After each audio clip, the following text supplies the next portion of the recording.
as we talked, yeah, I basically, yeah, so as you see on the diagram, sort of VIPER is sort of a backronym for view, interactor, presenter, entity, and router. I basically don't use those words anymore. Um, Mm-hmm. and so really, so the interact, so like the view, interaction, presenter, I refer to them sort of more as the responsibility of the designer that they belong to. So the interactor is the use case and what is sort of the business logic. And today I refer to that as the business design. Mm-hmm. Of course, since most apps these days are based on network services, most of the actual real business logic does happen on the server. So for modern mobile apps, the use case tends to be pretty small, pretty simple and straightforward. Since it's sort of pushing a lot of that work off to the server to do it. But so in terms of the use cases, the interactors or the business design actually are the use cases. And they certainly do pull entities from its quote database. And so entities are the same thing as models. So if you were to do, say if you're working on a banking app and one use case is you want to transfer funds between two accounts. Sort of the use cases, sort of the data that you need is you need the source and destination accounts and the amount to transfer. And all that comes from the UI. And we can talk about that in a minute. But then the use case, the business rules is if you have a source and destination account, let's say you want to transfer $500 from savings into checking, you first have to look to see if you have at least $500 available in your savings account. And if so, then you subtract 500 from savings, add 500 to checking, and then sort of commit those new balances to the two accounts. And so that really is sort of that's sort of that is the sort of business, and it is very high level and abstract in the sense that those banking rules are unlikely to change. That's probably been the ways how banking has worked forever. And so but then the UI is basically it sort of acts as a plugin, as in the interface to the UI portion of the UI architecture is dependent on and driven by the needs of the use case or the business design, or in this case, the interactor. And so together, the presenter, the view, and the router all make up the UI that act as sort of a plugin into a particular use case. And so the presenter is really, these days, I just refer to it as the interaction design. And then the view I refer to as the visual design, and then the router I just call the navigator. And we can talk about navigation because that forms one part. The router forms one part of navigation. There's several parts that all work together. But yeah, so as you say, the interaction. So I tend to think of the interaction design as the quote business logic for the UI. So it's regards like how the content is formatted for display, like formatting dates and currencies and things like that. And then just feeding those. So typically the presenter or the interaction design will receive models from the use case, and then it will format those into, these days I call them presentations, which are simple structs, but it contains formatted data. So instead of like a decimal value for a currency, is going to be a string that's already been formatted into local currency, etc. And so the presenter takes the models, creates presentations, and it just hands those presentations off into the visual design or the view for display on screen. And so at that point, then the views are really simple. It's just taking values from the presentation that's handed and just smashing it directly into whatever widgets like labels and buttons, etc. Right. You essentially, at that point, they're primitives like strings and ints and whatever else, right? Right. And so the presenter does tend to be one of the more complex objects because it is sort of doing both. It's sort of serving two functions. It is sort of responsible for communicating, as you say, with the interactor, like collecting data and presenting it to the interactor or the business design so it can do its use case work. And then it's also responsible for communicating with the view or the visual design. So it can say, here's some data I want you to display, and then gathering data from the visual design or the view as the user, taps on the screen.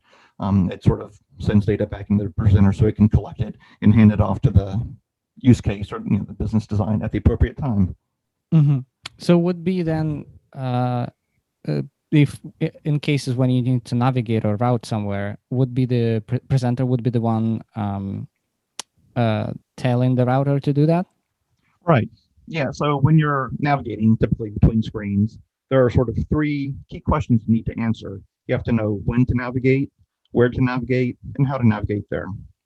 And so the router, which I call the navigator these days, is typically responsible for knowing how to navigate somewhere. So if you say, I want to go to the transfer fund screen, it knows how to use the factory to create the appropriate view controller and maybe push it onto the navigation stack or present it modally or whatever is appropriate.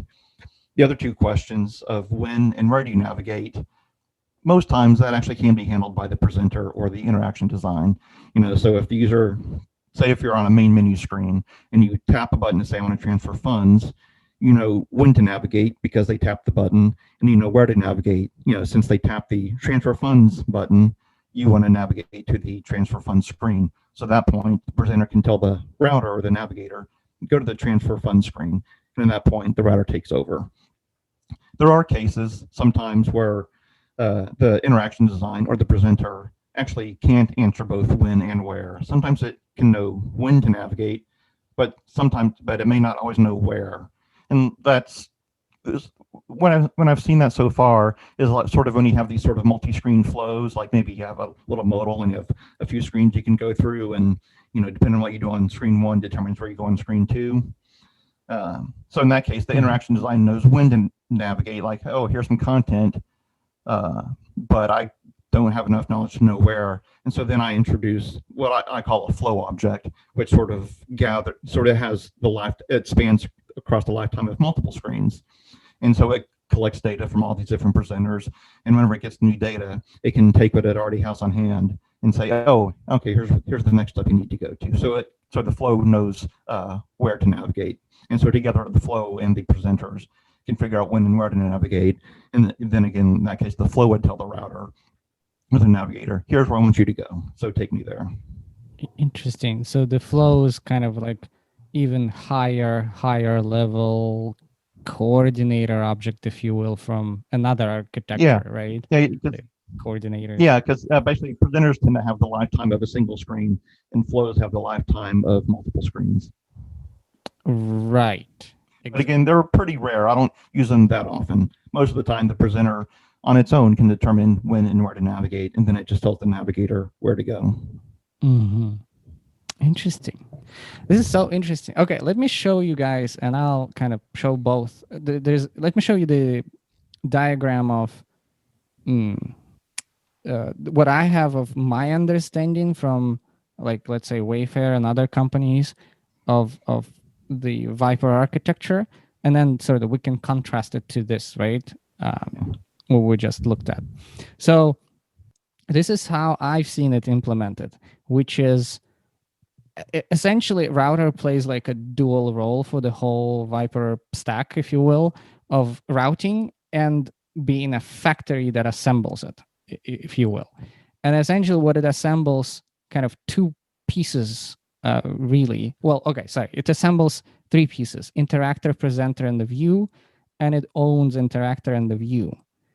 And then interactor is that main business logic thing, where kind of like here, it's in this presenter is in the center. It flipped a little bit, where interactor is more in the center, and it tells, as data is fetched, or I don't know, some computation happens, right, that needs to happen for business logic purposes using entities, if any, or service objects, whatever you would have for that. Then it will either tell the router to route somewhere to a new screen, or it will tell presenter to, hey, display these models. And what you, Jeff, were explaining, then it maps one-to-one. Like presenter gets the model objects, maps them into view models, and essentially they're passed to the view. And presenter basically says, hey, view, here's a bunch of view models / structs, render them, right? But presenter wouldn't be the one routing, or telling the router to route or navigate, right? It would be the interactor. That's kind of the crux of the difference, I think, between those two. Okay. Yeah. Well, I guess going back to the core principles, are you able to sort of test the different portions. Are you able to test the interactor in isolation and the presenter, etc.? And if you can, and that's working out for you, then that looks like a really good solution. Yeah, right. And that's exactly, you nailed it. That's the whole point of all of this, because all of those things in either one of those approaches, in between though, there are interfaces, right? Protocols. Right. So everything that's connected to each other, it's connected through a protocol, therefore, and injected, right? Therefore, you can mock it, stab it out and mock it and unit test. Or even change at runtime, right? In certain whatever circumstances where you want to flip, change at runtime what it's going to be actually, right? Whatever object is hiding behind, it doesn't matter what object is hiding behind that interface, right? As long as it implements it, you can rely on it. Exactly. So solid principles are fantastic in this case, right?